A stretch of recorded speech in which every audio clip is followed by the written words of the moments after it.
За сайн байцгаана уу? Тав хүндээ өдрийн мэнд төргий.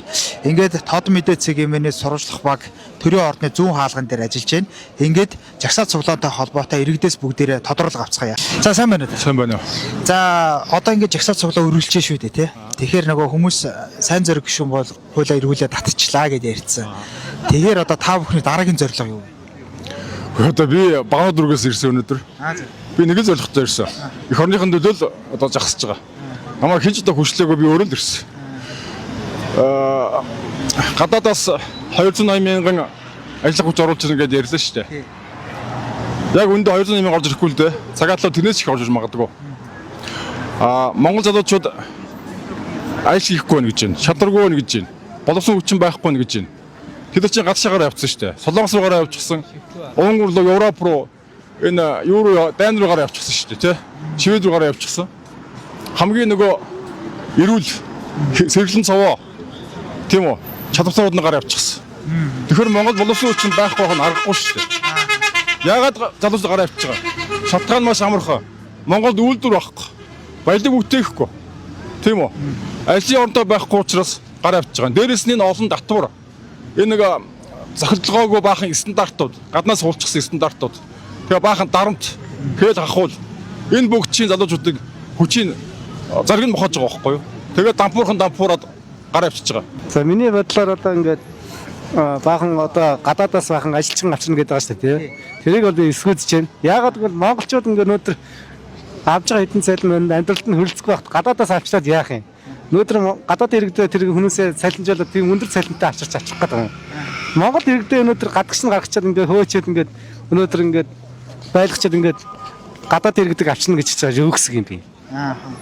Миний бодол эсгүүц чинь тэр хуулийг. За энэ ингээд ард түмний төөрөгдүүлж байгаа юм. За энэ хууль энх хамгааллын засгийн газраас бас оруулж ирсэн. Сайн зураг их хурлын гишүүн гэн их хурлаас нэг нь засгийн газраас ороод ирж байгаа байхгүй. Нэгийг татаж хуураад ард түмэнд одоо бүх сайтуудаар татчихлаа гэдэг ингээд жагсаалыг сарниулж байгаа үстэй. Нөгөөх нь хилцэгтэй байж. Яг ижилхэн төсөл. Нэг нь энх хамгааллангаас нэг нь сайн зураг тэргүүтэй их хурлын гишүүдээс өргөн барьсан байхгүй. Тэгээд ингээд ард түмнийг сатааруулж ил гэсэн үг байхгүй юу? Яг баяр ёслолын үеэр яг нодлын өдид Хурлбаатар оруулж ирсэн шүү дээ. Тэр Хурлбаатарын оруулж ирсэн хуулины дотор 2-3 заалт нь нэрээ өөрчлөөд ороод ирж байгаа байхгүй юу? Гэхдээ Монгол хүний ажлын байрыг энчээ байгаа хүмүүсийг одоо гадаадд гарцнууднууд бол тавар унцаас ихэд амьдрал өгөө явж байгаа усуд шүү дээ. Энэ Монголд байгаа усуд чинь ажил хийх чадвартай усуд байхгүй юу? Би ч гэсэн чадна шүү дээ. Би мал малж яасан, барилга барьж яасан. Би юм болгоо хийсэн. Одоо хүмүүс ингэж яриад байна л да. Гадаадаас ажиллах хүч яах вэ те? Японд байгаа, Солонгост байгаа, Америкт байгаа тэр хар ажил хийж байгаа монголчууд авчрах талаар эхлээ та нар юм бодож болдгоо мүү гэд. Наадах хамгийн анх би уриалсан шүү дээ. Яагаад монгол залуучууд ажиллаж чадахгүй? Чадахтай шүү дээ. Дэлхийн даяар топ сургууль төгссөн том компаниудад ажиллаж байгаа мундаг залуучууд гайхагдчих шүү дээ. Яагаад тэднийг урьж авчирч болдгоо? Яагаад Солонгост хар ажил хийж байгаа залуучуудаа энэ хятадуудад өгөөд байгаа 3-4 сая төгрөгийн цалин өгч болдгоо? Монгол залуучууд 3-4 сая төгрөгийн цалин аваад ажиллаа хийн шүү дээ. Сая 500 өгдөг зөө. Нөгөөт нь амьдралд нь хүрдгүү. Тийм цалингаар хийн ажиллах юм. Тэгээд ихэнх нь мөрдөг цалингийн. Тэгэхээр монгол залуучууд Монголдо ажиллахаас илүү гадагшаад өрөөд байгаа байхгүй. Дотооддоо энэ хужаанаар төгж байгаа цалингаал өгчлөлтөө. Залуучууд чадна шүү дээ. Залуучуудаа чадварчуулалтаа. Ажилгууд л өнөөдөр энэ халамжаас одоо 40% байгаа. Маш их одоо ажиллах хүч байна гэсэн үг шүү дээ чинь. Тэ? Тэгэхээр сайн зураг нарын гişүүд ингэж байгаа шүү дээ. Та нар танкны үлгэр яриад ард түмнийг мунхруулад байна. Тэгээ одоо яг нэг тэр дээр мэдээлэл ихтэй. Энэ юм тэгэхээр мунхруулахгүйгээр одоо хөгжлөө урагшлуулъя гэж нэг тийм ярьсан. Энтэй санал хэлгээд. За бид нар өөрсдөө замаа тавьж чаднаа. Төмөр зам хүртэл тавьж чаддгаа харууллаа шүү дээ. Бид нар барилга байшин барьж байгаа шүү дээ дандаа монголчууд. Би бас барилга өрдөг хүн чадж байгаа монгол залуучууд. Надад гадны ажилчид байхгүй дандаа монгол залуучууд ажилладаг. Наад чинь одоо өөрсдийнх нь жинхнээсээ пропаганда заяа. Энэ түүхтэй юм аа. Вьетнам руу одоо яг энэ хуулийг батлуулаад маш олон хятад ажилчид 80-90 онд орсон юм. Тэгээ бүх зах зээлийн эзэлсэн. Тэгээд сүүлдээ эхнэр хүүхд аваад ингээд болохгүй болохоор нь Вьетнамч 2-3 дай үдцсэн газар бослог гарна үсттэй. Тэгээ Ханой хот руу хятадууд цэрэгээ оруулж иж тэр бослогонд дарж ирсэн түүхтэй шүү дээ. Тажикстанд мөн яг энэ ажиллах болсон газар нутгийн тастаад авсан. Энэ нэгдүгээр анги нь багхгүй юу? Ингээд нэгэнт ороод ирсэн хятад хүнд бөхстэй гэдэг юм аа. Гарч явахгүй.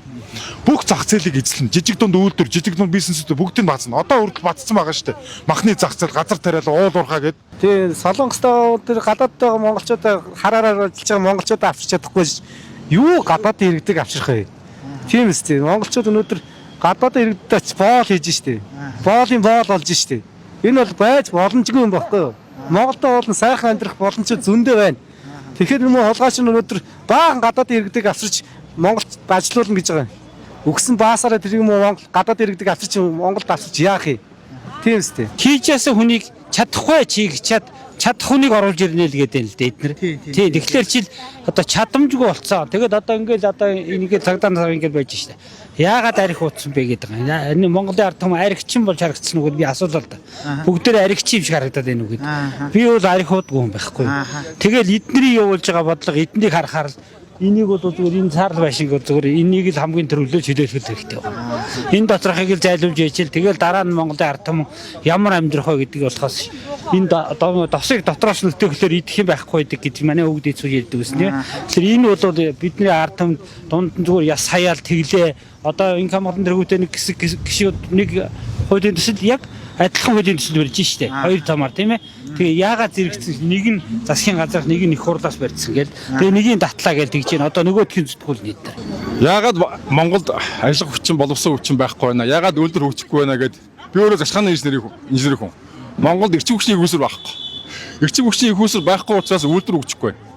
Үйлдвэр байхгүй учраас ажлын оронтой бий болохгүй байна. Монголчууд мөнгөтэй болж чадахгүй байна. Эрчим хүчний их үүсвэрээ монголчууд 60 жил барьсангүй шүү дээ. Энэ Оросын хуучин ТЭС 4, ТЭС 3, ТЭС 2-ыг ашиглаж байгаа байхгүй юу да. Хамгийн сүүлд нэг МСС группны ганц станц барьсан. Тэр нь хувийн биш. А төр бол нэг ч станц бариагүй. Одоо би өөрөө маш сайн мэдж энэ хөдөө орон нутагт бизнес хий, үйлдвэр барья гэсэн маш олон залуучууд эрчим хүчний их үүсвэртэй болъё. Цалхаанд холбогдъё гэхлээр тийм боломж байхгүй. Манай Монголын эрчим хүчний систем бол ингээ одоо хоолон дээр гутар тавьчихсан байгаа. Тийм учраас боловсон хүчин байхгүй шүү дээ. Энэ гол юмасаа хараач. Тэгээ утааны асуудал би бас ярив. Утааг өнөөдөр газар шийдэн тэгээд янз янзын арга яриад одоо ингээд иргэд бохимдоод ирэхээр айгүй болон ухаантай улсууд гарч ирж байгаа байхгүй юу? Үгүй шүү дээ. Маш амархан. Манай Монголд нүүрсээс их юм алга. Нүүрсээ шатаагаад дулаанаа үйлдвэрлэл, салхаанаа үйлдвэрлэл. Өөр юм байхгүй. Өнөөдөр бид нар тань жигсэн өгсөн 121 мянган төгрөг. Энийг 3 сая 500 өрлөх юм бол нэг их найд орчин болж илээ. Нэг их найдаар өнөөдөр хангалттай станц барина. Тэгээд энэ эрчим хүчнийхээ аюулгүй байдлыг хангалтаа. Тэгээ үйлдвэрээ хөгжүүлэлтэй. Хамгийн тодорхой асуудал юм шүү дээ. Оросоос газ авчирч явах гэдэг. Боллон орон зөөх юм уу? Эсвэл дэд ус татах гэдэг юм уу?